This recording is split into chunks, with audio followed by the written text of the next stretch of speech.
Ağustos ayı ile ilgili güvenlik verilerini sizlerle paylaşmak için huzurunuzdayım. Öncelikle asayişle ilgili verileri sizlerle paylaşmak istiyorum. Asayiş olayları 2024 yılı Ağustos ayına göre %20'lik bir azalma göstermiş ve 1073 olan asayiş verisi sayısı 854'e düşmüştür. Ve bu şekildeki asayiş olaylarının da %98'i aydınlatılmış durumdadır. Ağustos ayında kişilere karşı işlenmiş olan kasten yaralama, tehdit, hakaret, kişilerin huzur ve sükununu bozma gibi 10 önemli suçta ise 2024 yılı Ağustos ayında 288 olay, 2025 yılı Ağustos ayında ise 251 olay meydana gelmiş olup %13'lük bir düşüş sağlanmıştır. Ve bu olayların da %99'u aydınlatılmıştır. Yine Ağustos ayında mal varlığına karşı işlenmiş olan iş yerinden hırsızlık, evden hırsızlık, yan kesicilik, dolandırıcılık ve otodan hırsızlık gibi 9 önemli suç kategorisi içerisinde ise 2024 yılı Ağustos ayında 99 olay meydana gelmiş iken 2025 yılı Ağustos ayında 99 olan olay sayısı 60'a düşmüş ve bu olaylarda da %39'luk bir azalma sağlanmıştır. Bu olaylardaki aydınlatma oranı da %95'e yükselmiştir. Kişilere karşı işlenmiş olan 10 önemli suçta ise 2024 yılı ilk 8 ayda 2164 olay meydana gelmiş iken 2025 yılı ilk 8 ayda 1914 olay meydana gelmiş olup bu olaylarda da yine %12'lik bir düşüş sağlanmıştır. Bu olaylardaki aydınlatma oranımız ise %99.8'i bulmuş durumdadır. Mal varlığına karşı işlenen 9 önemli suçta ise 2024 yılı ilk 8 ayda 798 olay, 2025 yılı ilk 8 ayda ise 557 olay meydana gelmiş olup bu şekilde de %30'luk yine bir düşüş sağlanmış durumdadır. Bu olayların aydınlatma oranı da genel olarak %95'e yükselmiş durumdadır.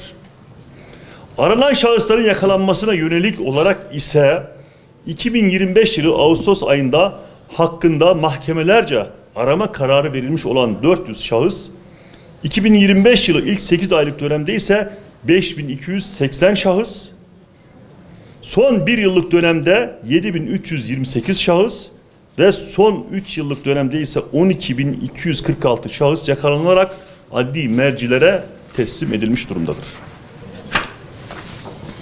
Narkotikle ilgili de 2024 yılı Ağustos ayı olay sayısı 170, 2025 yılı Ağustos olay sayısı ise 199'dur. Adli işlem sayımız 212'dir. Tutuklanan şahıs sayısı da 10'dur. Ve son 3 yıllık dönem içerisinde narkotik olaylarla ilgili 6300 olaya müdahale edilmiştir. 8246 kişi hakkında adli işlem yapılmıştır ve 719 kişi de tutuklanmıştır. Son 3 yıllık dönem içerisinde çıkmış olan bu rakamlar da şunu gösteriyor ki Batman'da devlet kuruluşlarımız, polisimiz, jandarmamız narkotik olaylarına karşı, uyuşturucuya karşı amansız bir mücadeleyi sergilemektedir. Son 3 yıllık dönem içerisinde toplamda 1 ton 843 kilo skank, 282 kilo esrar, 106 kilo metamfetamin, 24 kilo eroin, 12 kilo bonzai ve 1 kilo kokain olmak üzere toplamda 2 ton 270 kilogram uyuşturucu ele geçirilmiş ve imha edilmiştir. Ve bunların içerisinde de ilaveten 61.463 adet de sentetik hap ele geçirilmiş durumdadır. Ve 11.643 kök Hint keneviri de ele geçirilmiş ve imha edilmiştir. Kaçakçılık ve organize suçlar başlığı altına baktığımız zaman ise 2024 yılı Ağustos ayındaki olay sayısı 91, 2025 yılı Ağustos ayındaki olay sayısı ise 96'dır. Adli işlem yapılan şahıs sayısı ise 83'tür. Ağustos ayında yapılan yakalamalar neticesinde 20.970 adet kaçak sigara, 223 adet kaçak çeşitli emtia mal ele geçirilmiş durumdadır. Siber suçlarla mücadele başlığı altında ise toplamda 2024 yılı Ağustos ayındaki olay sayımız 114 iken 2025 yılındaki Ağustos ayındaki olay sayımız 140 olmuştur. Tutuklu sayısı, kişi sayısı ise 11'dir. Ve yine terörle mücadelede de toplamda bu ay içerisinde 17 kişi hakkında adli işlem yapılmıştır. Son bir yıllık dönemde ise adli işlem yapılan kişi sayısı 676, tutuklu sayısı da 56'dır. Evet, çok değerli arkadaşlar, yine Ağustos ayı içerisinde polisimizin, jandarmamızın yapmış olduğu operasyonlarla ilgili kısa bazı bilgileri sizlerle paylaşayım. Bunlardan bir tanesi İl Emniyet Müdürlüğümüz Narkotik Suçlarla Mücadele ve KOM Şube Müdürlüğümüzce müştereken yapılmış olan bir operasyon neticesinde toplam 11.860 adet kaçak sigara ele geçirilmiştir. Yine İl Jandarma Komutanlığımızın yapmış olduğu bir başka operasyon neticesinde ise toplamda 870 adet kaçak sigara ele geçirilmiştir.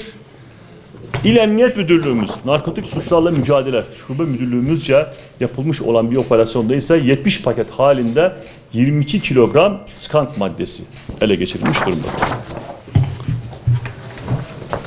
Yine siber suçlarla mücadele bağlamında da güncel olarak Batmanımızın da Türkiye'mizde gündemi meşgul eden hususlar vardır. Bununla ilgili de yine gençlerimizin özellikle de kendi hesaplarını kullanmak, banka hesaplarını kullanmak suretiyle son zamanlarda gündem teşkil ediyor. Bir yıl içerisinde toplam 1350 olay meydana gelmiştir. Bizim de polisimizin, jandarmamızın bilgilendirme faaliyetlerinde toplam 25 ayrı faaliyette 150 bin kişiye erişim sağlanmış ve konu üzerinde özellikle el broşürleri, afişler, billboard çalışmaları yapılarak vatandaşlarımızı ve özellikle gençlerimizi bilgilendirme çalışmalarında ağırlık vermiş durumdayız.